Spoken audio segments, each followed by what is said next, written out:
Well, welcome back to Monsters of Curiosity. Glad you joined us again. Um, what? Well, I'm Paul, and I'm here with Jen and Susan. And what are we talking about today? I honestly do not know. Ooh, surprise. It's a big surprise. Today's topic is when we experience the fear of change, is that a sign that we should stop, or is it a clue that we should actually move forward? Because there hasn't been any change in the last few months, few Yeah. years. I think So boring.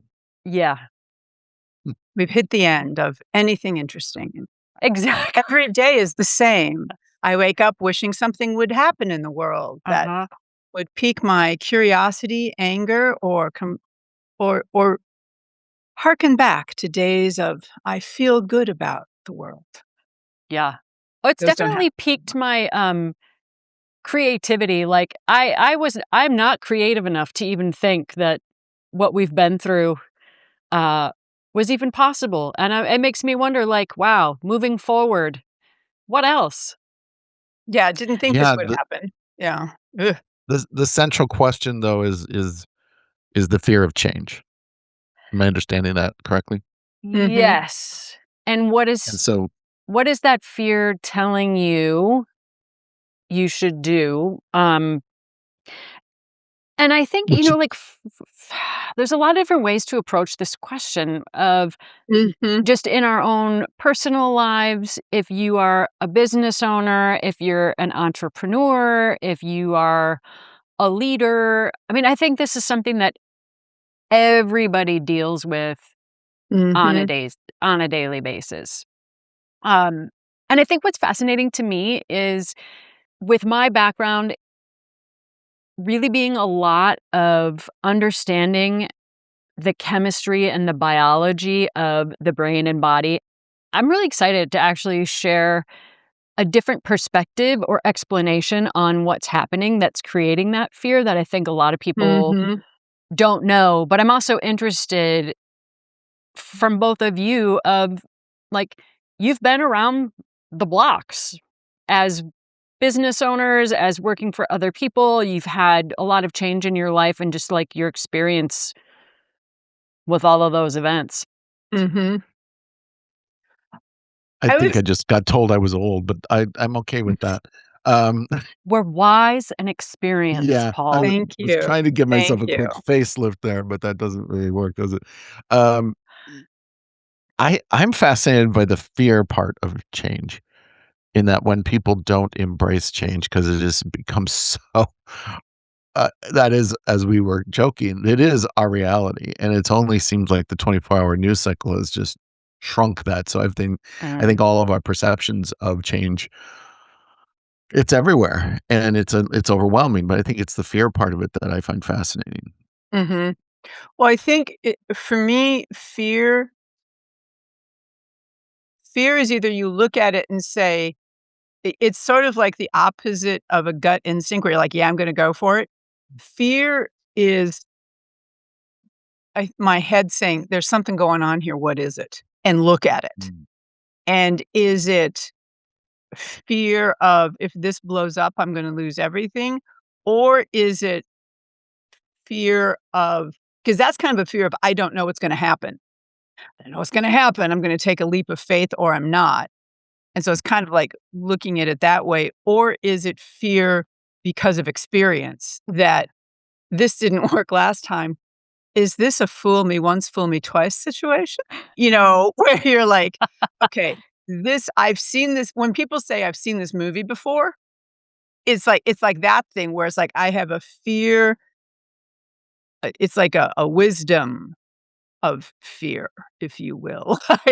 Where you're like, this makes me nervous because I've seen it before. Um, and so am I self-protecting because I don't wanna do that? And then that's where I get into the weeds of, do I wanna am I doing this because I'm insecure or the change is exciting. It's sort of like nerves where you're like, "Oh, I'm not scared. It's my body getting excited." And it's like, "Okay, if my body's excited, then I gotta do it." But Lem that's where I have to divide it out going, "I have no idea what's gonna happen. I'm just gonna do it," because we always used to say this, it's not like we can't stop or figure something out because 'cause we're all smart, but the thing that always gets me, and I do it more often than I should, is doing something several times even though I know it didn't work before, 'cause I keep trying to do it a different way, and it's like, "No, it doesn't work." well, isn't that that's insanity, that's definition of Yeah. insanity, but Mhm. I think there's Jen, I'm excited to hear what you have to say about it because I think when it comes to change, when change is in our face, our body and mind work differently because it's something potentially new or novel. But then when you layer the fear factor onto it, it's a different part of your brain that's working Mhm. than just your immediate reaction to what's in front of you. Yeah. So there's a very primitive part of our brain that developed first, which is basically our fight or flight response. It's your amygdala, which is your emotions. And from a protective perspective, your amygdala is really it's designed to always assume the worst, to be looking for problems, for scanning, because it's there to protect you. And then you've got the reactive part of your brain, which is just your fight or flight response. So this part of your brain wants to create safety and security and predictability. Like, this is the part of your brain that just loves habit and routine. And it wasn't until later, as the brain continued to develop, that the neocortex grew on top, like the rational, logical part of our brain. And so when anything in our environment changes, it immediately triggers that primitive part of your brain. I like to just call him Sneaky Pete. And Mhm. his first instinct and response is fear, self doubt, protection, catastrophize, come up with 8 million ways to Sunday about how bad this could be, how it's all, not going to play out. And our logical, rational brain is really sort of nowhere to be found. And so, Mhm. Susan, I think what really ties into that is that when we experience that change, we have a big physical, mental, emotional response, Mhm. understanding that that is the brain and body's first natural response. And to embrace that with a sense of curiosity of, "Oh, yeah, Mhm. this is my brain just trying to protect me and to keep me safe, but I need to actually pay attention to this and start asking some questions to Mhm. figure out, um, is this a primitive response, or is this accurate information that I should use to make a decision?" More often than Mhm. not, it's just that primitive, immediate response of like running around with your hands over your head. Oh my God. And then thinking like that's data and information. That's simply a biological response. Mhm. I read that as our brains are holding us back every day because they're not embracing the curiosity and opportunity, but, "No, don't go there, it's a dark room." You know? It's But I think that's why nice job, brain. yeah, it's such a struggle because that part of the brain is hardwired to react that way. And then we've got the advanced part of the brain that is more about logic and reasoning and curiosity. I mean, um, it's like it's the battle of the brains, which is why change is so hard for Mhm. every person. It's baked in. Yep. Yet we meet people who embrace change as the only way they can get through the day because they're bored otherwise. It's almost like they need a some brain juice to squirt out, to get them somewhat normal. I think there's some kind of addictive quality to change that some people thrive on. But Mhm. that could be, who knows? I look at that as maybe they just don't have enough, of experience with calm that they've just kind of become adrenaline junkies. That's a personality type that I think is out there. So they don't they run to the change versus having calm. Yeah. Mhm. Well, and you And so just they're not nailed it, afraid of it. They Paul. just run to it. So Yeah. they can't wait.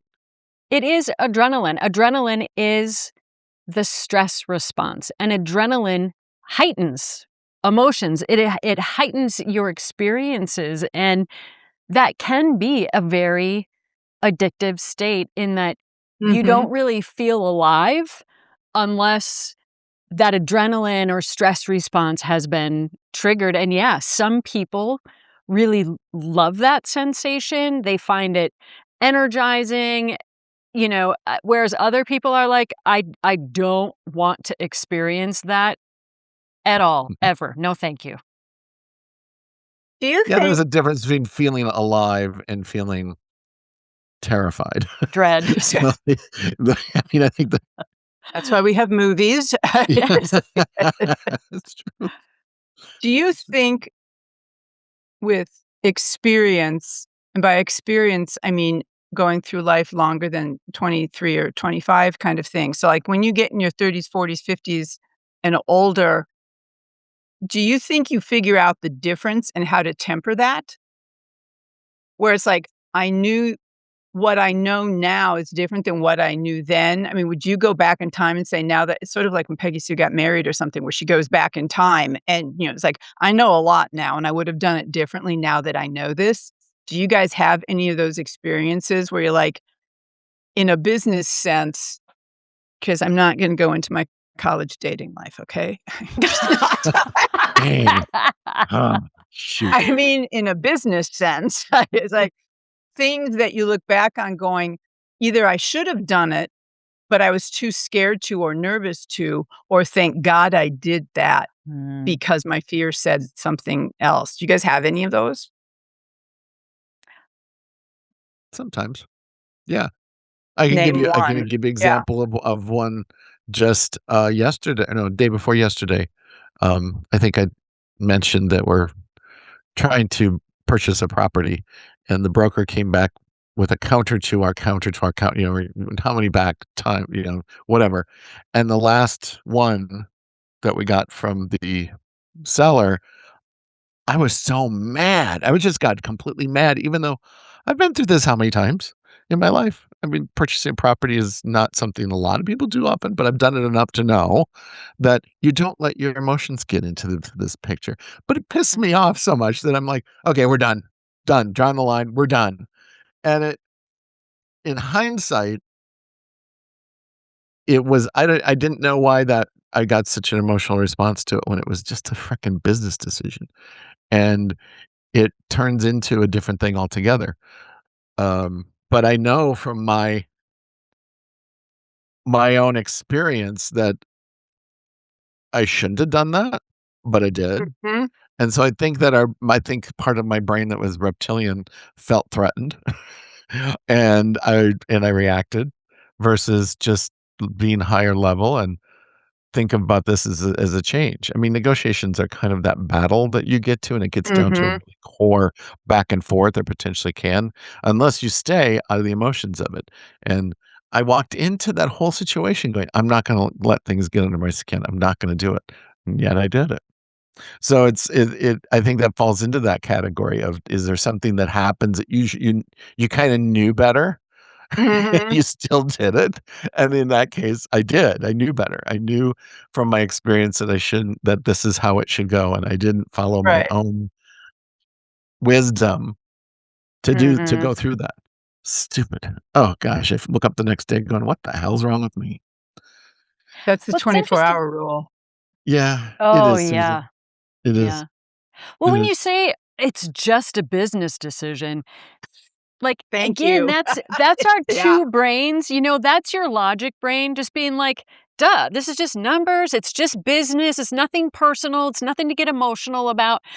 But that primitive part of your brain, it never turns off. Mm-mm. any sense of No. threat of like, "Oh, are you trying to take advantage of me?" Or like a home purchase, that's a major financial, like, talk Yes. about fear that comes with money and finances, like, that is so emotionally triggering for a lot of people that it completely makes sense that Mhm. you would have that emotional reaction even though you don't want to. Like, you always Mhm. find yourself like, Susan, you're like, "Here we are again. I Yeah. know this," but biology will always play a part. Mhm. And I think Clearly. that yeah. Well, and I think what's interesting too is, like, it's the change can be exciting, but it doesn't mean there aren't gonna be those moments in there that are triggering or fearful that make you go, "I'm gonna walk away." It's that fight or flight, where it's like, "I hate you and your ass face. I'm outta here." It's like when you know that's not the end result, but if you don't blow off a little bit of that steam in the middle, the going, "Ah," that you still wanna move forward with this. I mean, it's a change, but the fear is it could go wrong, it could go right. I don't it's like, which one is it gonna be? And the Mhm. triggers going right or going wrong depend on what you've been through before, and I think it's that stop and pause and go, "I gotta recognize this. This is me being me," which is not helpful at this moment, it's like, I am sabotaging myself here, which I think in in business, I did unfortunately, I never did it on things that didn't make a difference. It's like it was always, it's a big decision, it's gonna change a lot of things," and I didn't do that well. Yeah, it's like, why not just, "Oh, I didn't hand in the time sheet, shoot." It's like things change that we did within the company was always for the betterment of the system, of the people, of their happiness. Everything was driven towards, "Are you happy here?" I can make change under that, and that's easy. But when it Mhm. came to how I'm gonna run this thing and the people that we had to deal with on the outside, I found myself going, "How am I gonna handle this? What am I gonna do?" We did so much crisis work, and in crisis work, the change is happening at such a rapid pace that people's heads explode, basically, where they're like, "Oh god, this just happened, somebody got arrested." Or in violent situations, it's like the change is so astronomical that it throws everything out the window in 20 seconds, and how you come back from that and what you do with that is just it's what's always interesting is that we'd walk into the room, talk with people, and immediately we can tell who is gonna be there with their logical brain and who is Mm. gonna be there with their, "I got nothing and I'm freaking out" brain, and how we had to handle those people so we could move everything forward.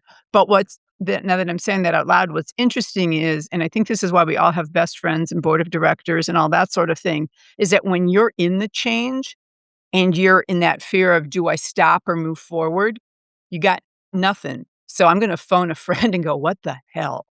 I mean, and which is why you have those people on the outside helping you through if you have a chance to say, "I gotta bounce this off of you because I'm at a change moment here and I got nothing because I wanna run and I wanna stay, and I wanna move forward and I wanna pretend it never happened." So it's like I am I am a mystery to myself right now. So Well, it's like, how do I do there's this? there's a couple of things that come from what you just said in my head. Is there an exponential quality to this where if the change is this of a magnitude of X, does that mean your fear or your responses are going to be of the same magnitude? Or is it like, as you mentioned, Susan, you walked in, there was a crisis going on. It could have been at an extreme level. Some people really on their game, some people aren't. Is this an exponential quality of their own personal experience Mhm. or just how their brain works and how their brain has been changed because they've had those experiences before from experience, or they just have a different temperament?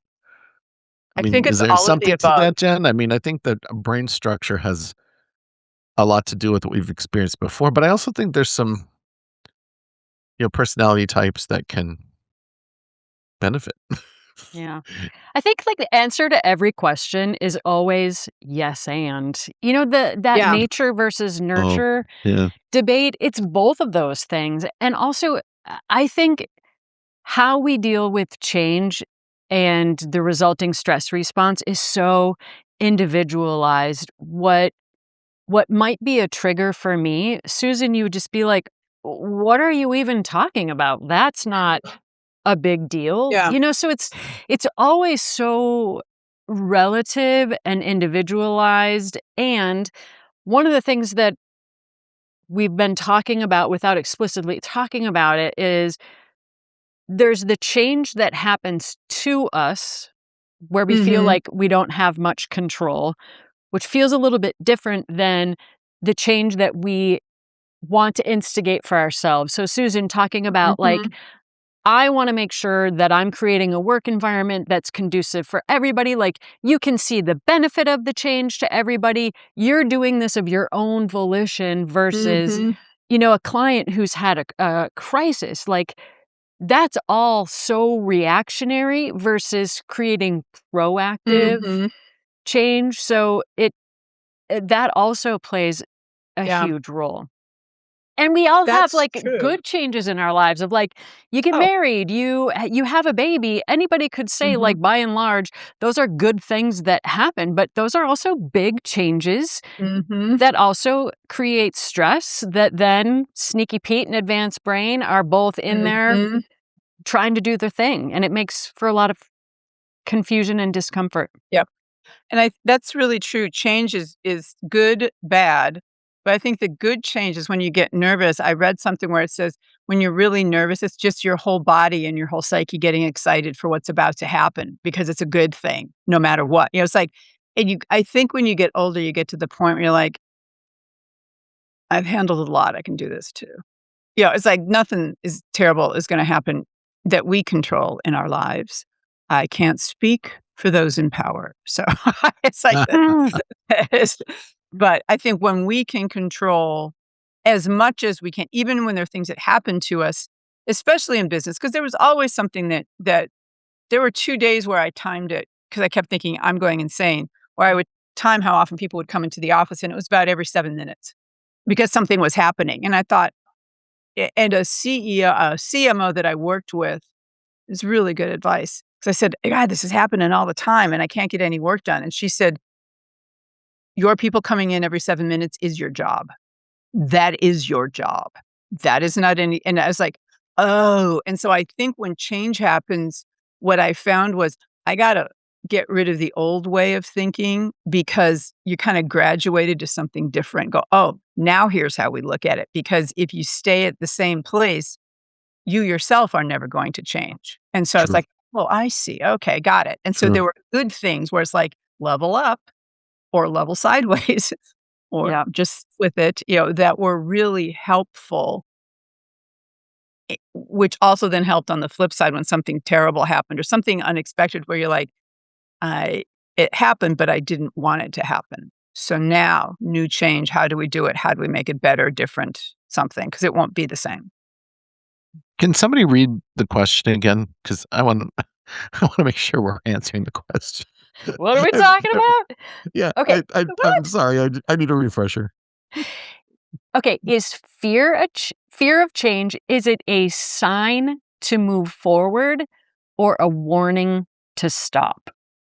Oh, glad you brought that back. Um, I think it's a time to pause, but it doesn't mean it's one or the other.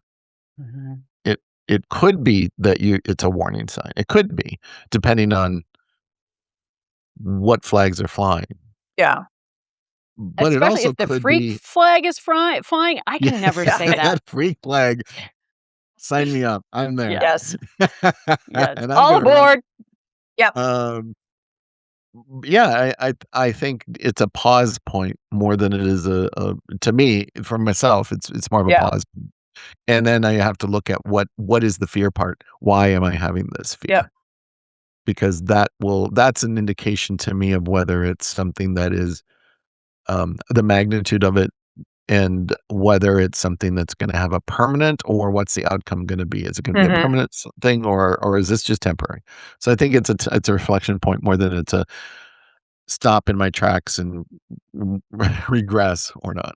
Yeah. No, I think that yeah, it's looking at it. It's like, am I scared because I'm getting filled with dread and, "Oh god, I don't know what to do," kind of thing? Or is it, "Wow, this change makes me excited and the opportunities are great." So it's like change that way. So I think it's stopped to say, "Okay, which side am I on here? Oh, Yeah. ugh, or oh, great." Which Hug. one makes sense? Yeah. Yeah. Because Well, those aren't the same thing in fear of No, change. Fear of no. success, which is a whole nother topic, 'cause I don't think people know how to do that, um, because we all know fear of failure and how to come back up from that. It's like, that's every day. You're like, "Yeah, I got that one." It's like, I read something this morning that said, "You have to keep going because you have beaten every bad day you've had so far, so you're okay." And I was like, so that fear of change thing is kind of like, "Well, you've come this far.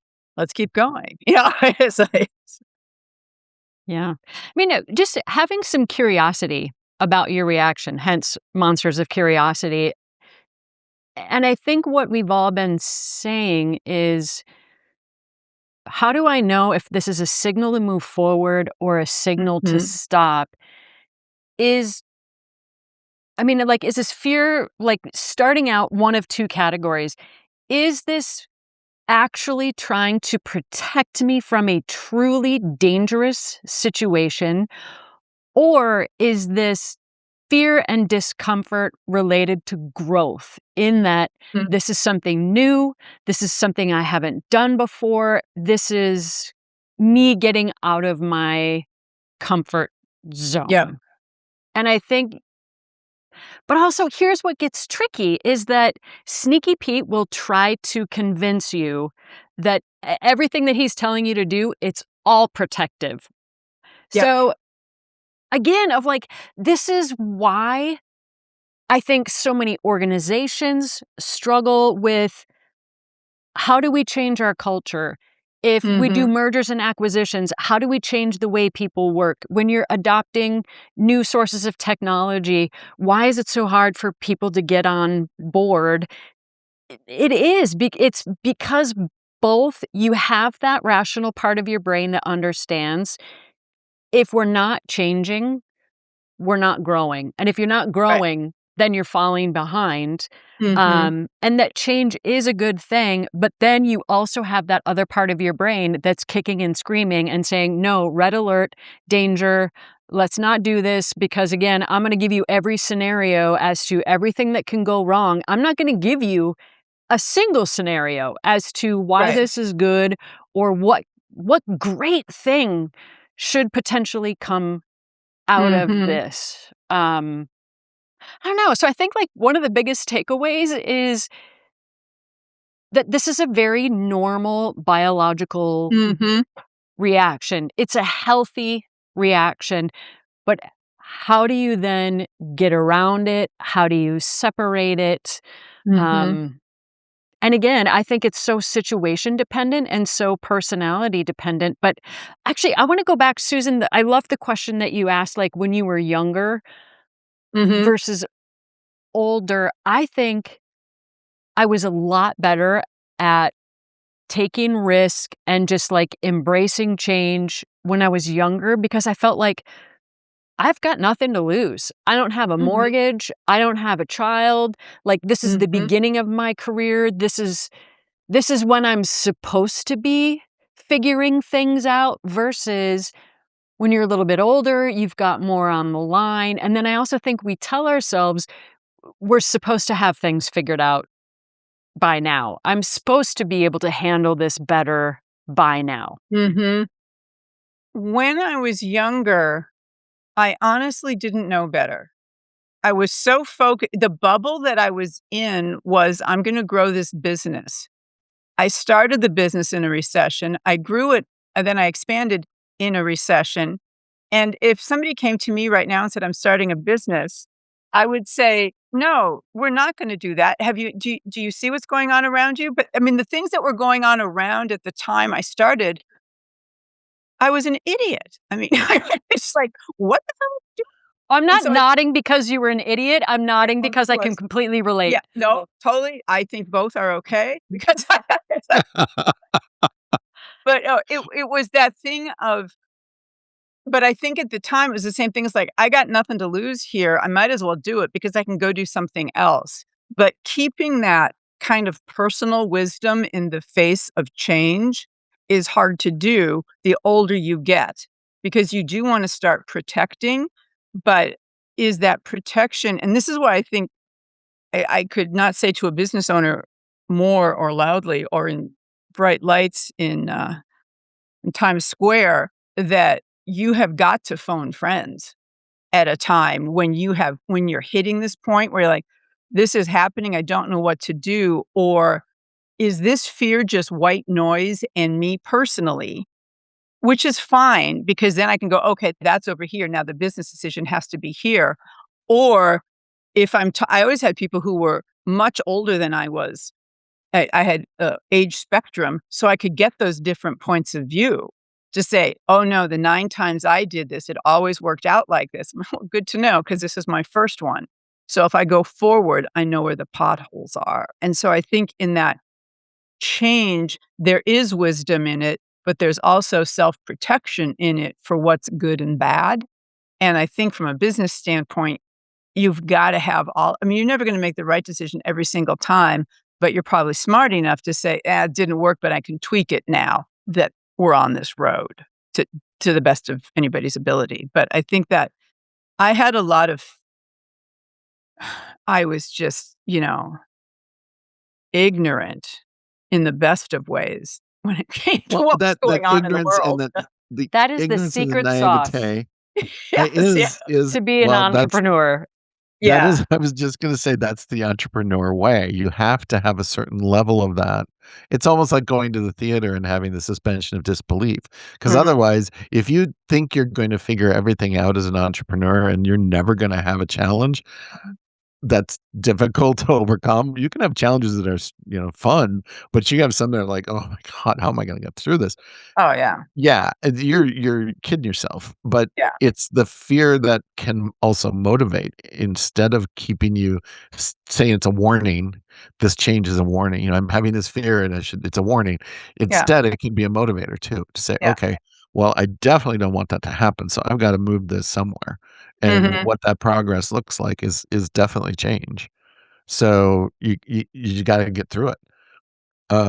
I think we've all had experiences in that with the entrepreneurial life of going, "Holy crap, what did I do to myself?